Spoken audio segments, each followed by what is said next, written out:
Thronbesteigung von Pharao Djoser hat eine neue Ära der Weisheit, Gelehrsamkeit und Kunst eingeleitet. Ein königlicher Friedhof soll in Saqqara eingerichtet werden und als letzte Ruhestätte für Adelige wie Hesire und Chabau-Sokar, die Vertrauten und Höflinge des Pharao, dienen. An diesem Ort soll auch ein Monument entstehen, wie es die Welt noch nie gesehen hat. Ich, Imhotep, königlicher Wesir des Pharao, habe eine neue Form eines heiligen Grabmals für den Pharao entworfen. Im Gegensatz zu den niedrigen Ziegelmastabas einstiger Pharaonen soll dieses Grabmal in den Himmel ragen, als bestünde es aus mehreren Mastabas übereinander.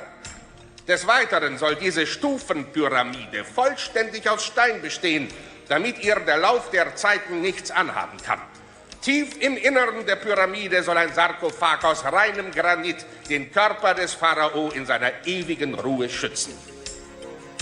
Priester der Nekropole von Abydos haben die Kunst perfektioniert, die Toten mit Hilfe von Leinen einzubalsamieren, sodass allen Ägyptern nun das Tor zum ewigen Leben offen steht. Unser Handelsposten in der Oase Selime blüht und gedeiht weiterhin. Von dort aus können sie Ebenholz aus Afrika importieren. Der Pharao hat ihnen für dieses Projekt einen großzügigen finanziellen Vorschuss gegeben. Enttäuschen Sie ihn nicht. Hallo, herzlich willkommen zu meinem Let's Play Pharao. Ich bin euer Dominus und wir spielen die Kampagne Saqqara, die erste Pyramide. Der neue Pharao Djoser schickt uns nun nach Saqqara, wo wir eine neue Nekropole errichten sollen. Dabei soll unsere Stadt eine Bevölkerung von 3500 Einwohnern besitzen, eine Monumentwertung von 19, eine Wohlstandswertung von 15 und eine Königreichwertung von 50 sind dabei zu erreichen. Mittlerweile ist die Baukunst im alten Ägypten fortgeschritten und wir können nun hier in Saqqara die erste komplett aus Stein errichtete Stufenpyramide errichten. Zudem wurde das Einbalsamieren der Toten perfektioniert, sodass jetzt alle Ägypter ihre Verstorbenen einbalsamieren können. Das heißt, dass unser Einbalsamierungshaus wohl jetzt freigeschaltet ist. Ja, und der Pharao wird uns für dieses Projekt mit einem üppigen finanziellen Vorschuss unterstützen. Die Wertungen sind recht gering, wir haben noch nicht mal eine Kulturwertung, dafür müssen wir einige Anstrengungen auftreiben, um die Monumentwertung von 19 zu erreichen. Ja, dann schauen wir doch mal auf die Karte. Zu Beginn der Kampagne werden wir mit den neuesten Innovationen in der ägyptischen Zivilisation bekannt gemacht, nämlich mit der Wiesenbewirtschaftung. Wir können jetzt außerhalb des fruchtbaren Nilschlamms auf den mit gelben Punkten gekennzeichneten Flächen unsere Farmen errichten. Diese können wir mit Bewässerungsgräben entsprechend bewässern und somit die Fruchtbarkeit erhöhen. Ja, und die Bewässerungsgräben werden durch den Wasserheber entsprechend mit Wasser gespeist. Ja, und mit dem Bau einer komplett aus Stein errichteten Stufenpyramide haben wir neue Baugilden, und zwar die Steinmetz- und die Zimmermannsgilde. Und wir können jetzt Tote einbalsamieren. Das heißt, unser Einbalsamierungshaus ist jetzt freigeschaltet, welches ja Leinen benötigt. Ja, schauen wir uns die Karte einmal in Ruhe an. Wir haben hier den Nil, der so durch die Karte fließt. Wir haben jetzt keinen fruchtbaren Nilschlamm mehr. Allerdings haben wir jetzt hier in diesem Bereich halt die Wüste. Wir haben hier Goldvorkommen und weitere Gesteinsformationen, kleine Oasen. Ja, wir haben Straußenherden.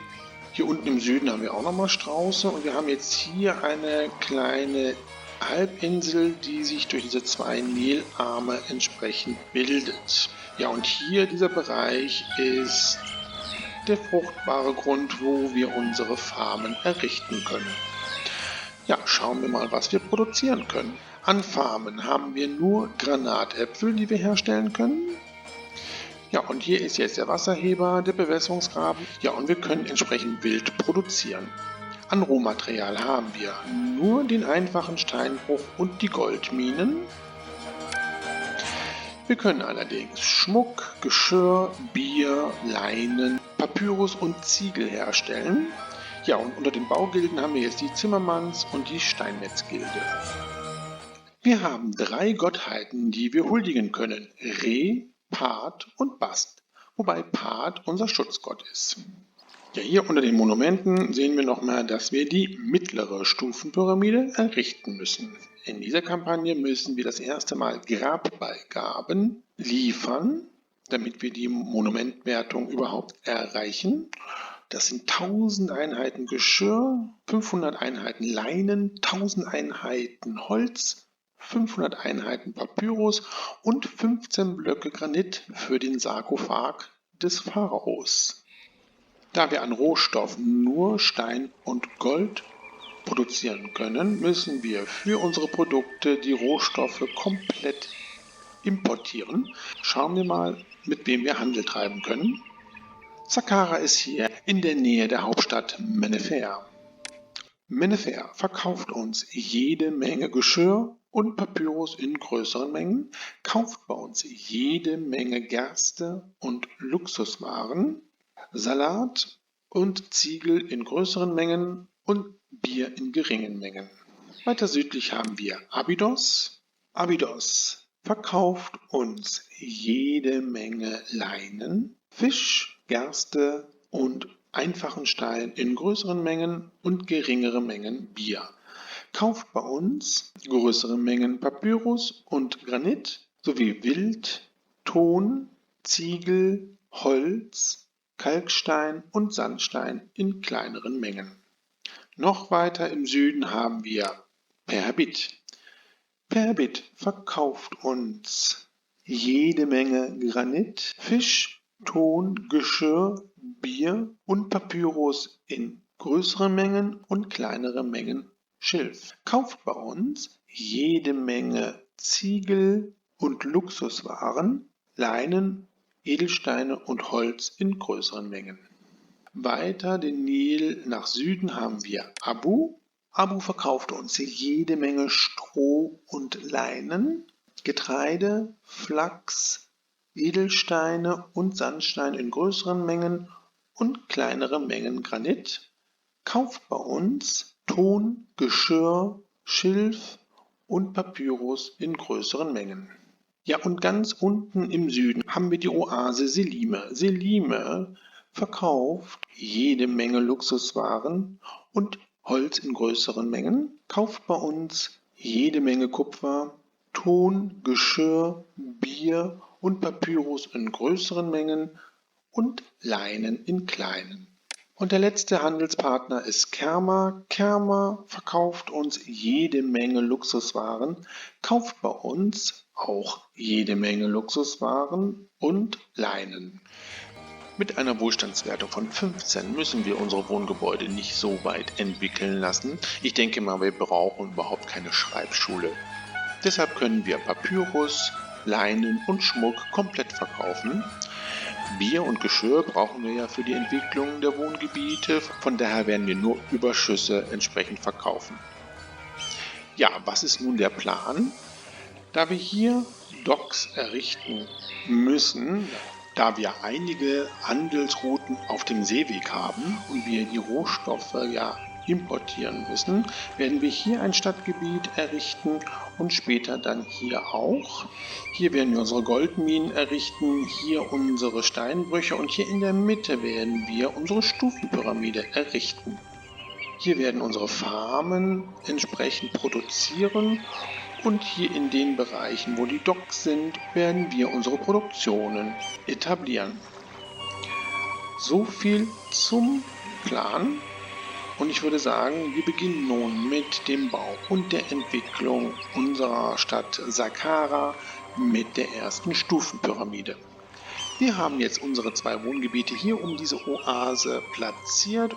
Hier haben wir sie schon miteinander verbunden und ich habe jetzt nur die Stirnseiten des äußeren Straßenkranzes doppelt ausgeführt, da wir hier die Unterhaltungseinrichtungen bauen und wir natürlich hier dann entsprechend die Sperren errichten müssen. Bevor wir aber jetzt unsere Wohngebiete parzellieren, müssen wir noch Folgendes machen. Wir haben hier in dieser Karte Hyänen, als wilde Tiere. Und Hyänen sind wie Wölfe bei Caesar 3. Sie fallen unsere Bürger und Händler an und töten diese und können da die Entwicklung empfindlich stören. Und wie können wir hier entsprechend agieren? Hyänen können vom Militär entsprechend beseitigt werden oder auch von den Polizisten. Die einfachste Art ist allerdings hier kleine Statuen bauen. Kleine Statuen wirken wie Aquädukte bei Caesar 3. Die Hyänen können dort nicht heraus und können dann so entsprechend auf der Karte regelrecht fixiert werden. Das machen wir mal. Dafür die Geschwindigkeit ganz runtersetzen, denn auch Hyänen können recht schnell sein.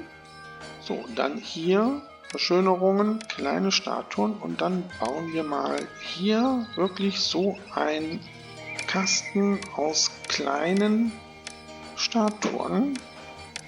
So, die sind schon eingekästelt und hier machen wir das auch. So, ich hoffe mal, dass sie jetzt hier nicht rauskommen. Und so könnt ihr natürlich die Gefahr von wilden Tieren, die unsere Bürger anfallen, reduzieren. Ja, nun können wir auch die Wohngebiete entsprechend parzellieren. Ich werde aber auch schon hier die Verbindungen zwischen inneren und äußeren Straßenkranz herstellen für unsere Unterhaltungseinrichtungen.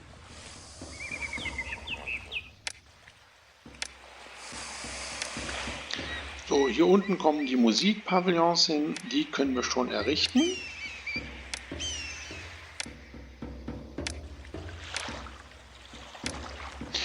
So, und dann parzellieren wir mal beide Wohngebiete so circa bis zur Hälfte. Ja, und natürlich brauchen wir die Basics wieder. Zisterne und Feuerwache, Architekturbüro sowie den Polizeiposten. Dann können wir die Geschwindigkeit wieder erhöhen auf 70%. Wir verteilen wieder in gewohnter Weise die Prioritäten bei unserem Aufseher der Arbeitskraft.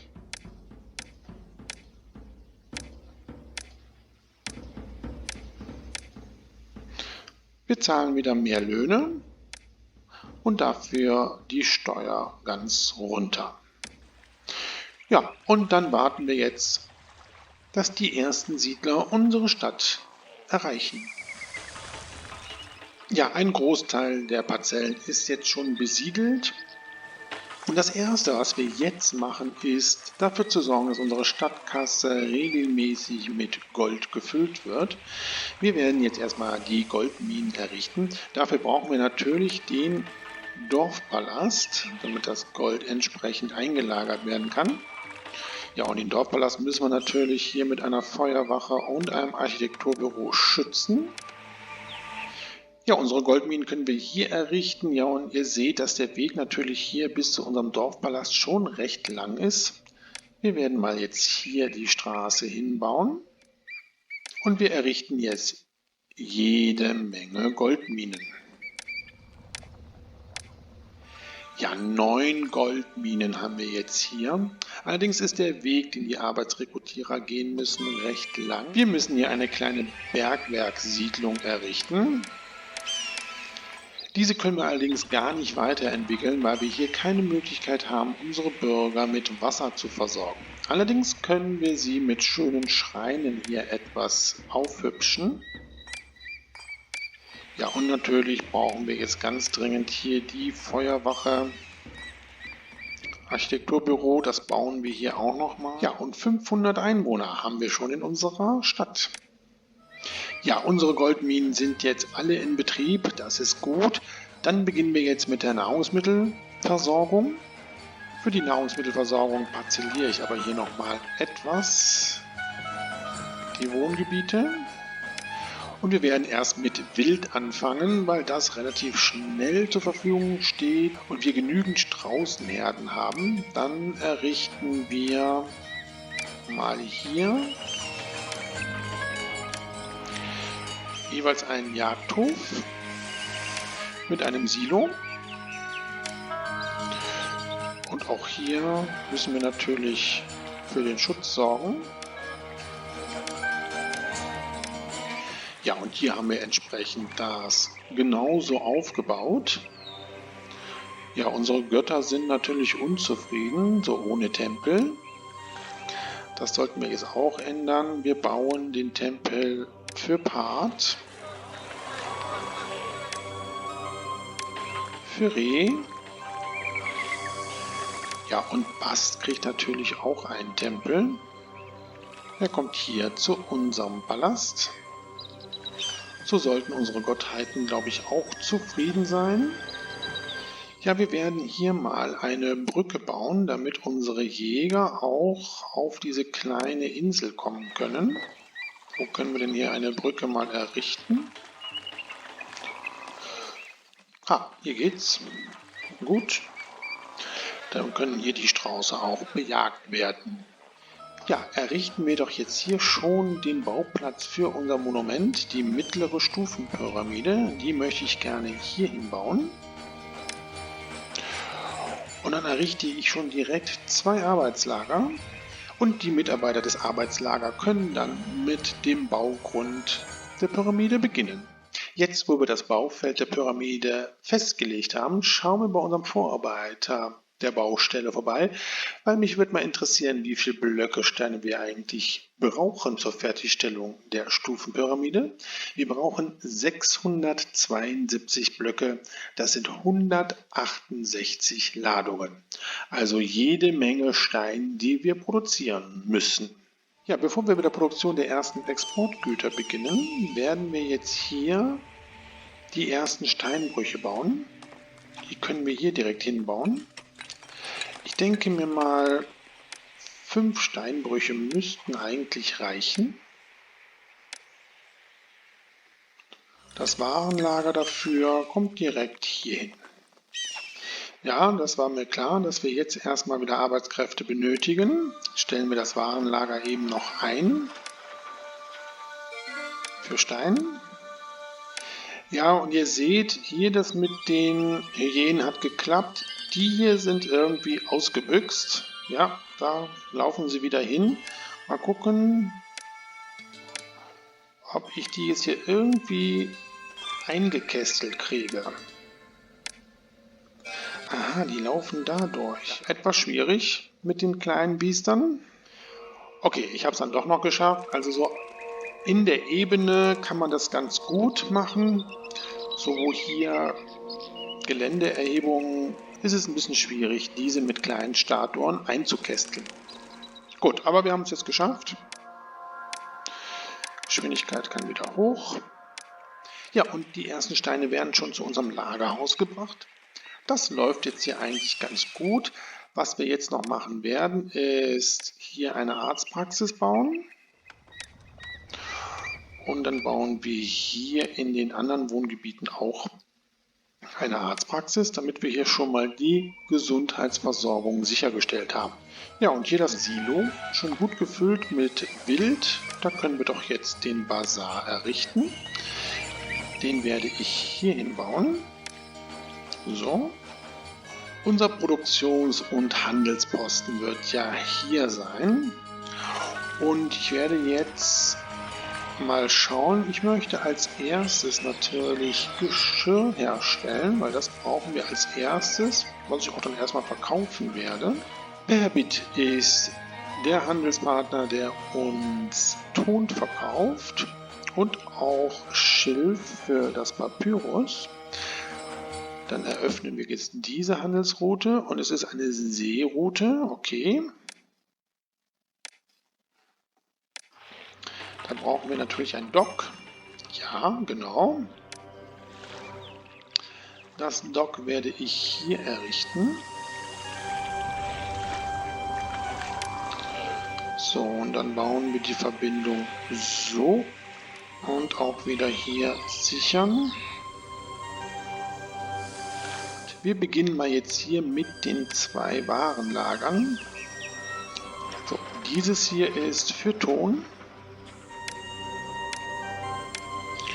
Und dieses hier für Geschirr. Ja, bevor wir hier weitermachen, müssen wir ganz dringend, glaube ich, unsere Gottheiten milde stimmen. Ja, und wir haben jetzt schon kein Geld mehr. Mal schauen. Oh, da haben wir aber noch mal jede Menge Deben bekommen. Das passt sehr gut. Dann würde ich doch jetzt mal unseren Festplatz errichten. Ja, und mittlerweile haben wir schon 1000 Einwohner in Saqqara. So, unseren Festplatz errichten wir hier. Ja, und der Pharao fordert seine ersten Waren, nämlich 700 Einheiten Wild. Bevor wir das machen, ein Fest für Part, ganz schnell.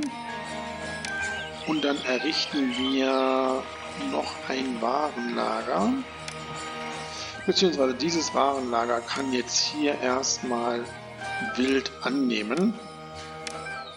Und natürlich müssen wir die Ressource hamstern.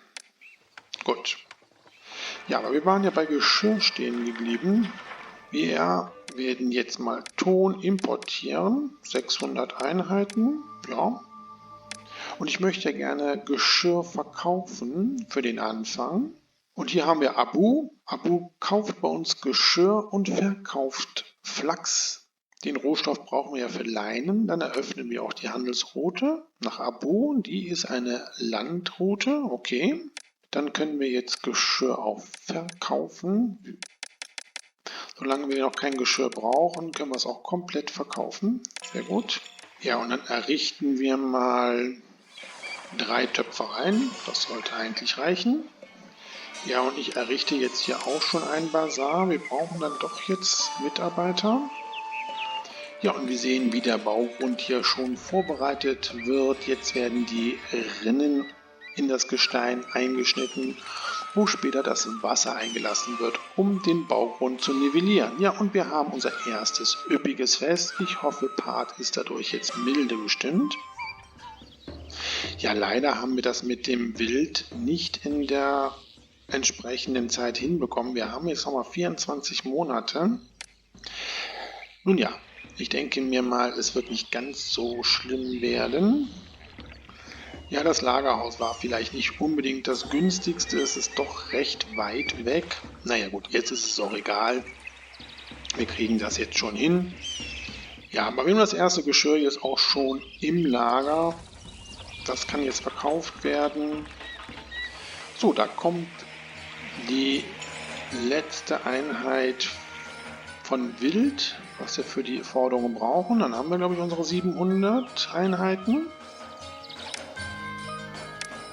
Jawohl.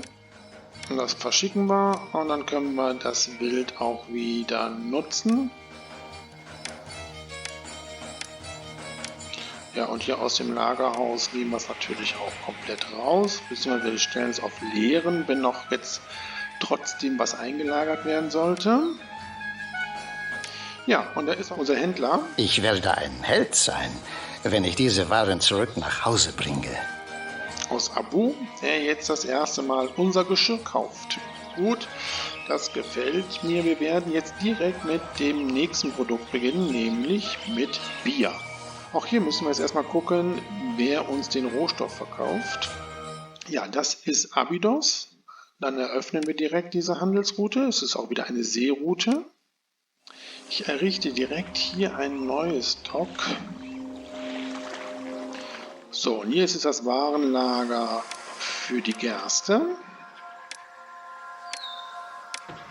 Und hier ist das Warenlager für Bier. So, und dann muss ich das hier leider ein bisschen umbauen. Das habe ich ein bisschen schlecht gebaut. Das muss so.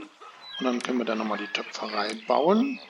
Ja, die Nahrungsmittelversorgung ist jetzt hier nicht ganz so gut mit dem Wild. Ich werde jetzt Folgendes machen. Ich werde jetzt hier die Sperren einreißen, um die Pavillons schon zu errichten.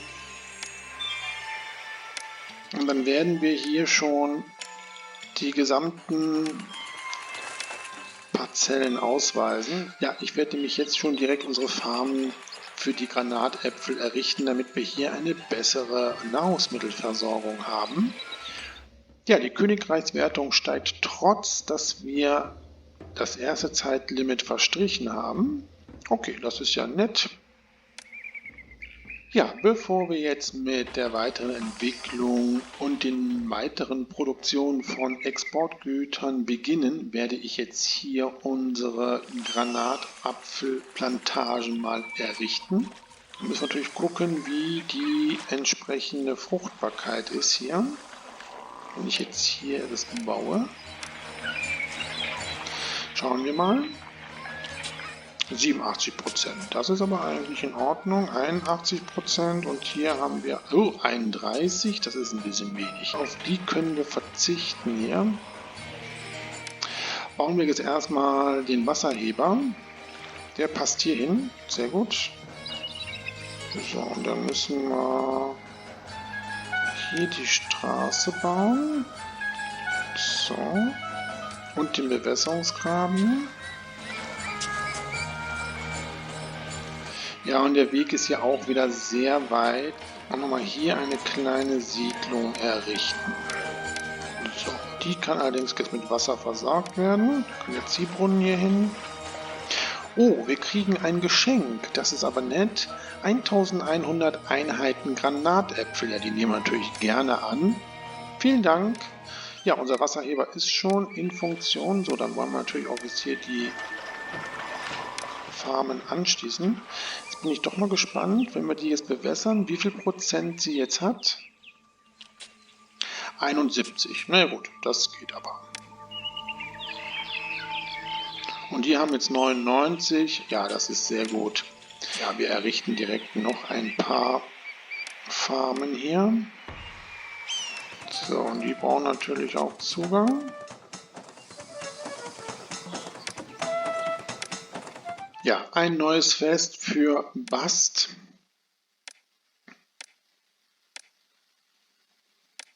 Und dann bauen wir auch noch mal Schreine. Schreine ist im Moment eine gute Möglichkeit hier. Ja, und wir haben die ersten Granatäpfel in unseren Silos. Ich hoffe mal, dass sich jetzt die Lebensmittelversorgung etwas verbessert. Ja, beginnen wir jetzt mit der Bierproduktion.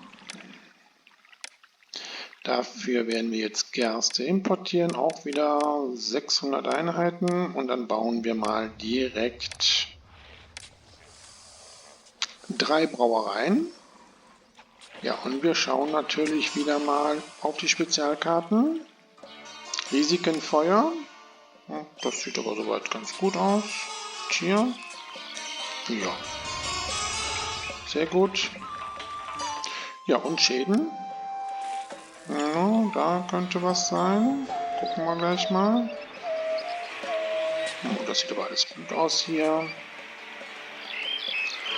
Ja, und hier auch. Ja, Gerste ist jetzt im Lager angekommen und wir haben ein üppiges Fest. Ja, und für Bier müssen wir erstmal wieder einen Handelspartner finden, der entsprechend dieses Gut auch kauft. Ja, das wäre jetzt Mennefer. Auch eine Landroute, okay. Ja, dann können wir jetzt Bier auch verkaufen. Da werden wir jetzt auch erstmal komplett alles rausschießen hier. Ja, und wir haben die 2000 Einwohnermarke geknackt. So, ich werde jetzt hier noch eine Verbindung mal bauen. Und dann kann ich nämlich hier auch mal meinen persönlichen Wohnsitz errichten. So, ja, errichten wir nochmal Tempel. Oh, wie schade, der passt hier nicht hin. Das wäre schön gewesen. Na, dann setzen wir ihn hier hin. Aber hier passen sie hin. So. Und noch der für Bast. Oh, das sieht doch schick aus. Ja, jetzt müssen wir auch mal hier eine Jonglierschule mal bauen. Die Darben hier alle. Ohne Unterhaltung. Und die kann dann jetzt hier hin. Ja, dann errichten wir doch hier auch die Baugilden. Wir brauchen eine Zimmermannsgilde. Das müsste, glaube ich, reichen. Dann hier hin. Und 2 Steinmetzgilden. Ja, und für die Zimmermannsgilde müssen wir jetzt Holz importieren. Da müssen wir jetzt auch einen Handelspartner finden, der uns Holz verkauft. Das wird die Oase Selime sein, ja, das stimmt. Und dann werden wir immer mal 200 Einheiten einkaufen. Dafür brauchen Holz jetzt nur für die Zimmermannsgilden. So, dieses Warenlager kann das Holz aufnehmen. Ich habe natürlich wieder vergessen, die Basare einzustellen. Und die kaufen hier wie wild schon Geschirr und Bier. Also gut, Geschirr haben sie jetzt schon gekauft. Fisch und Getreide nicht. So, und hier nur das gleiche. Ach, das ist natürlich wieder ärgerlich. Egal. So, das Warenlager für den Flachs kommt hier hin und dann können wir hier direkt für Leinen das einstellen.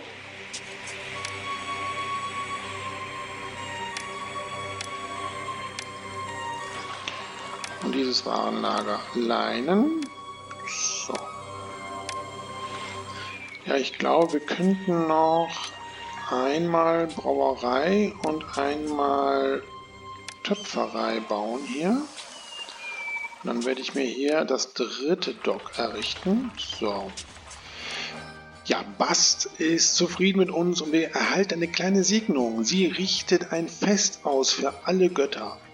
Darauf habe ich gewartet, dann brauche ich nämlich jetzt kein Fest für Re und für Part abzuhalten. Wunderbar. Ja, und ihr seht, die Nahrungsmittelversorgung ist immer noch nicht hundertprozentig. Hier haben wir immer noch Wohngebäude ohne Nahrung. Okay, jetzt brauchen wir Mitarbeiter. Ich errichte nochmal hier Basare, die ich aber dann jetzt wirklich mal einstelle. Und die werden sich nämlich jetzt nur um Nahrungsmittel erstmal kümmern. So, dann haben wir jetzt hier unsere 4 Webereien. Und wir werden jetzt mal in Flachs einkaufen. Auch 600 Einheiten und Leinen wird sofort verkauft, komplett. Ja, ich bin bis jetzt eigentlich ganz zufrieden mit der Entwicklung.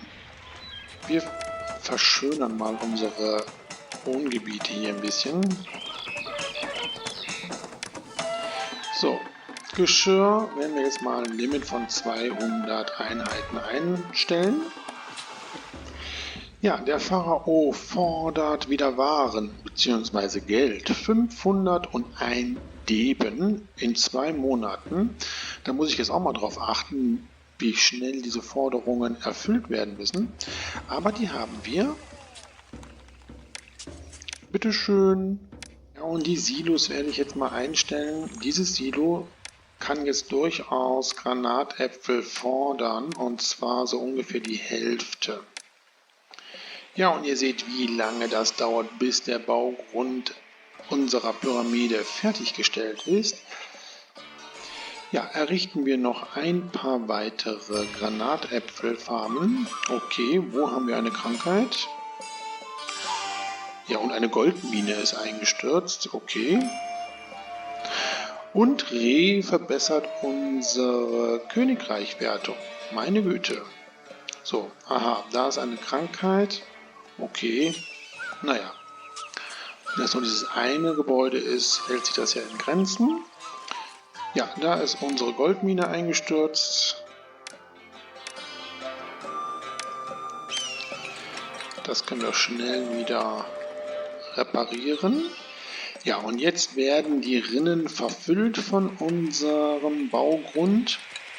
Und sobald alle Rinnen verfüllt sind, wird mit dem Bau begonnen. Gut, starten wir die nächste Entwicklung. Wir werden jetzt mal hier noch ein Konservatorium errichten. Wobei, hier möchte ich das eigentlich gar nicht haben. Da möchte ich nachher noch Tempel errichten. Wo könnte denn jetzt dieses Konservatorium noch hin? Ich baue die beiden Konservatorien hier hin. So, das gefällt mir besser und dann kann das eine hier doch tatsächlich weg. Ja, die Königreichwertung steigt, da wir das Geld zur Verfügung gestellt haben. Bitteschön.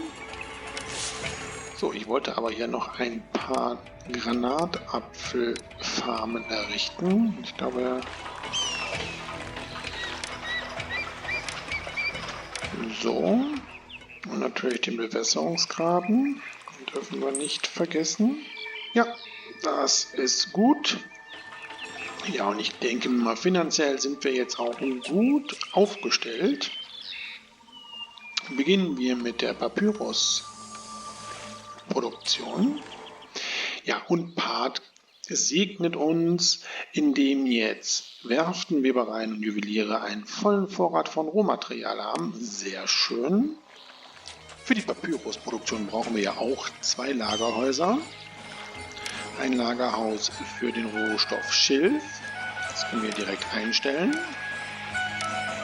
Schilf wird über eine Seehandelsroute importiert, von daher ist es gut, dass es in der Nähe der Docks errichtet worden ist. Und hier kommt das Warenlager für das Papyrus hin.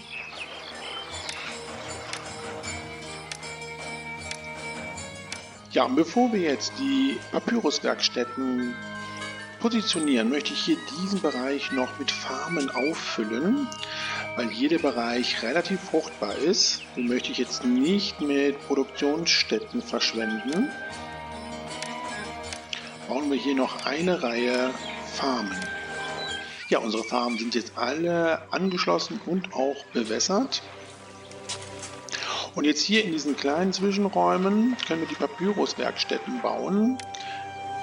Hier und auch hier. Und ich denke mal, 4 reichen auch voll und ganz. Importieren wir jetzt das Schilf. 800 Einheiten brauchen wir da schon. Und Papyrus kann komplett veräußert werden. Ja, die Geschwindigkeit, wenn wir mal hochschrauben, die habe ich runter auf 20% gebracht, wenn wir hier bauen. Ja, und dann läuft das. Sehr gut. Wir werden hier auch nochmal eine Feuerwache und ein Architekturbüro bauen. Davon kann man nicht genug haben. Ja, und hier bauen wir nochmal einen Schrein für Part. Das passt doch hier wunderbar hin. Ja, und ihr seht, die Entwicklung unserer Wohngebiete ist nicht so gut. Wir haben wirklich zu wenig Nahrungsmittel. Deswegen ist es gut, dass wir jetzt die Farmen errichtet haben. Ich baue doch nochmal jeweils hier einen Jagdhof und hier. Wir schauen mal, ob das was bringt. So, wir werden jetzt diesen Bazar hier anweisen, Bier zu kaufen. Ja, und wir verschönern jetzt mal unsere Stadtgebiete weiter, damit sie sich weiterentwickeln können. So, ich habe jetzt mal die Silos eingestellt, dass wir in jedem Silo immer die Hälfte Granatäpfel und Wild einlagern. So, für Bier werde ich jetzt den Export stoppen. Und ich werde auch den Export für Geschirr stoppen. Wir haben jetzt mit Papyrus und mit Leinen, die wir ja komplett verkaufen, eigentlich gute Exportgüter, die auch gute Profite abwerfen. Ja, und der Baugrund unserer Pyramide ist fertiggestellt. Unsere Steinmetze haben Position bezogen und wir sehen, wie die ersten Steinladungen zu unserer Pyramide gebracht wird. Ja, das ist ein guter Anfang. Ich denke mir mal, dass wir wahrscheinlich nochmal 1-2 Steinbrüche bauen müssen. Ja, unsere Stadtgebiete entwickeln sich schon richtig gut. Na, hier müsste noch ein bisschen an Nahrungsmittel reinkommen, aber ich denke mir mal, dass wir das jetzt bald geschafft haben mit der Nahrungsmittelknappheit. Ja, unsere beiden Wohngebiete haben sich super entwickelt. Die brauchen noch hier Bier. Wie gesagt, Bier ist im Moment ein bisschen wenig. Vielleicht importieren wir gleich noch etwas. Wir haben jede Menge arbeitssuchende Bürger. Jetzt bauen wir unseren Tempelkomplex für Part. Der passt hier genau wunderbar rein. Ja, das gefällt mir mal wieder. Wir bauen hier ringsherum noch eine Straße. Gut, ja, und dann müssen wir hier natürlich auch Noch eine Feuerwache und ein Architekturbüro bauen. Damit ist Part, glaube ich, sehr zufrieden. Ja, und die gesamte Entwicklung ist gut. Nicht so gut ist, dass jetzt ein Jagdhof brennt. Wo denn? Aha, dort. Gut. Reißen wir den einen Jagdhof hier auch ab. Ja, bauen wir die Gerichte. Die passen hier noch rein. Ja, und ihr seht, wie viele neue Bürger in unsere Stadt hineinwandern. Ja, und ich denke mir mal, wir werden noch ein paar Arbeitslager errichten, damit unser Pyramidenbau noch schneller vonstatten geht. Ja, und ich denke mal, wir bauen auch noch mal ein paar Steinbrüche. So, nochmal 2 Arbeitslager und 2 Steinbrüche. Damit sollte unsere Baustelle hier für die Stufenpyramide gut versorgt sein. Ja, wir brauchen zwar nicht die Zahnarztpraxis, aber wir bauen sie trotzdem, damit hier Mitarbeiter eine Arbeit bekommen. Ja, und das Einbalsamierungshaus brauchen wir tatsächlich nicht für unsere Wohngebiete der Arbeiter. Diese Dienstleistung benötigen wir für die Entwicklung von Villen. Ja, das letzte Exportgut, was wir noch herstellen können, ist Schmuck. Dafür müssen wir Edelsteine importieren. Schmuck und auch Edelsteine werden über Landhandelsrouten gehandelt. Das heißt, wir könnten hier entsprechend die 2 Lagerhäuser bauen. Ja, die Löhne sinken, sowas. Ja, und wir haben die Mitteilung, dass unsere Landhandelsrouten durch Sandverwehungen blockiert sind, da ein starker Sturm tobte und dass es ein paar Monate dauert, bis die Händler wieder kommen. Gut, ja, in der Zeit können wir jetzt hier unsere Schmuckproduktion beginnen. So, wir haben hier die 2 Lagerhäuser. Dann können wir jetzt hier Edelsteine importieren und den Schmuck exportieren. So, und hier bauen wir jetzt auch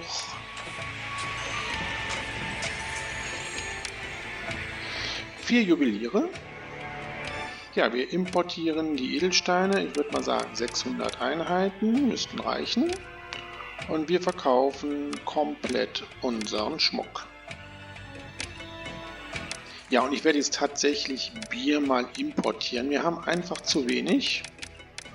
Also 600 Einheiten, bis sich die Märkte auch entsprechend gefüllt haben. Ja, und eine Tanzschule benötigen wir jetzt auch mal. Da kann die eine hier hin. Ich glaube, wir können auch eine zweite noch bauen. Oder reicht eine? Na, gucken wir mal, ob eine reicht.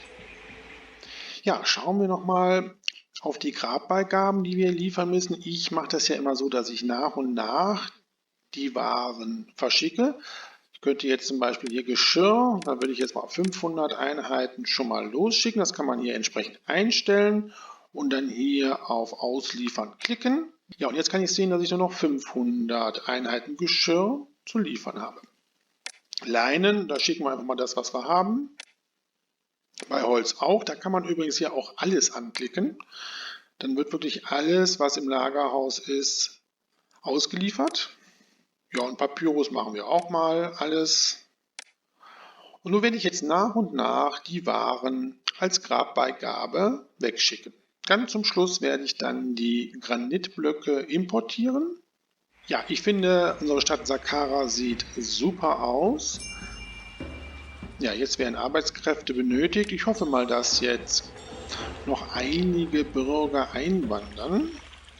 Ja, und wir müssen schauen, ob wir tatsächlich auf die 3500 Einwohner kommen, hier mit unserer Entwicklung. Unsere Pyramide wächst weiter und weiter. Bald haben wir die ersten 3 Lagen der Basisstufe abgeschlossen. Ja, und wir haben genug Geschirr, da kann ich jetzt wirklich alles wegschicken als Grabbeigabe, was wir noch benötigen. So, dann ist Geschirr schon mal fertig. Leinen werde ich jetzt auch einmal komplett wegschicken. haben wir auch schon erledigt. Holz werden wir auch nochmal 200 Einheiten wegschicken. Ja, und für Papyrus werde ich jetzt Folgendes machen. Wir werden hier einfach ein Limit einstellen auf 400. So, und dann kann ich gleich dann entsprechend das Papyrus auch schon zur Verfügung stellen. So, die 400 Einheiten Papyrus sind jetzt auch im Lager. Das verschicken wir jetzt auch. Holz können wir nochmal alles verschicken. Ja, und dann haben wir doch die Grabbeigaben fast alle schon zusammen. Ja, Papyrus kann ich jetzt wieder das Limit runtersetzen. Allerdings habe ich Folgendes festgestellt. Mit dem Ausbau unserer beiden Wohngebiete kommen wir nicht ganz auf die 3500 Einwohner. Wir müssen also doch eine Schreibschule bauen. Hier. Und dann bauen wir hier auch noch eine Schreibschule. Und wenn sich die Gebäude dann weiterentwickeln, können weitere Bürger in unsere Stadt einwandern und wir werden dann die 3500 Einwohner auch erreichen. Unsere Stadtkasse ist prall gefüllt. Wir werden unseren Tempelkomplex noch vervollständigen mit dem Altar des Amun und dem Orakel des Thoth. Ja, wie ich erwartet habe, jetzt haben wir die 3500 Einwohner erreicht. Ja, und die letzten 200 Einheiten Holz werde ich auch verschicken, sodass wir jetzt nur noch den Granit zur Verfügung stellen müssen. Ja, die Stadt ist soweit fertig entwickelt, alles läuft hier bestens. Ja, der Bau unserer Stufenpyramide schreitet voran. Uns bleibt jetzt erstmal nichts weiter übrig, als fleißig weiter an unserer Pyramide zu bauen, unsere Stadt gut zu verwalten, die Gottheiten zu verehren und Forderungen des Pharaos zu erfüllen. Ja, die dritte Stufe unserer Pyramide ist schon begonnen worden. Ein Blick beim Vorarbeiter zeigt, dass wir 70% des Bauvorhabens abgeschlossen haben. Und dass jetzt für die aktuelle Reihe noch 32 Blöcke einfacher Stein, das entspricht 8 Ladungen, benötigt wird. Ja, und für den Rest unserer Pyramide brauchen wir noch 208 Blöcke. Das sind 52 Ladungen. Ja, einige Jahre sind ins Land gegangen. Unsere Stufenpyramide wächst in den Himmel. Ich habe mittlerweile nochmal einen Steinbruch gebaut und wir mussten auch einige Forderungen des Pharaos erfüllen, nämlich Luxuswaren und einfachen Stein. Ja, der Bau geht weiter voran. Jetzt haben wir schon 93% der Pyramide fertig und wir benötigen jetzt für den Rest der Pyramide noch 48 Blöcke, also 12 Ladungen. Ja, ich werde jetzt hier Granit entsprechend jetzt mal importieren. Wir brauchen ja 15 Blöcke. Dieses Warenlager können wir entsprechend dafür einstellen. Die Errichtung der letzten Stufe unserer Pyramide wird jetzt begonnen. Insgesamt brauchen wir jetzt noch 8 Ladungen. Das sind dann 32 Blöcke. Ja, die letzten 2 Steinladungen sind unterwegs und damit wird unsere Stufenpyramide jetzt fertiggestellt.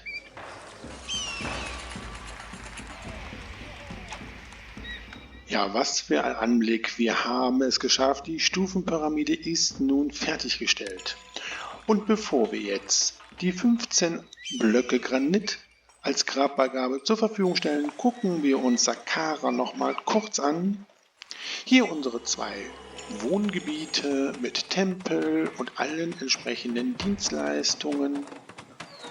Unser großes Produktionsgebiet mit Docks und der Produktion von Geschirr, Bier, Papyrus, Leinen und Luxuswaren sowie die Granatäpfelplantagen. Ja, und unsere Stufenpyramide, wo wir unsere Steinbrüche und auch Goldminen sowie eine kleine Bergmannssiedlung errichtet haben. Verschönern wir noch unsere tolle Pyramide hier.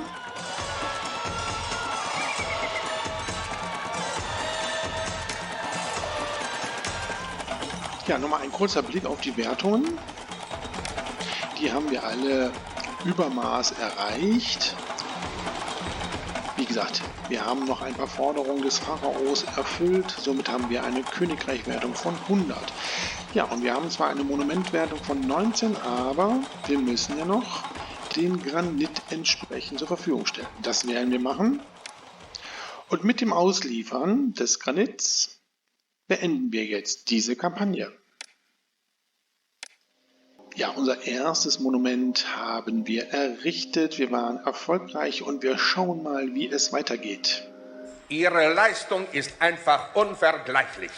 Dank Ihrer Weisheit reckt sich eine riesige Pyramide, die mit nichts bis dato Erbautem zu vergleichen ist, gen Himmel und garantiert unserem geliebten Pharao Unsterblichkeit. Ja, das war ein Stückchen Arbeit und ich bin sehr gespannt, wie es jetzt in der Geschichte des alten Ägyptens weitergeht. Nun müssen wir wieder 2 Missionen erfüllen. Medum, ein eigenes Grab, eine Wirtschaftskampagne oder Serabit el-Shadim, der unbarmherzige Sinai, eine Militärkampagne. Ich freue mich, wenn ihr weiterhin dabei seid und sage Tschüss, euer Dominus.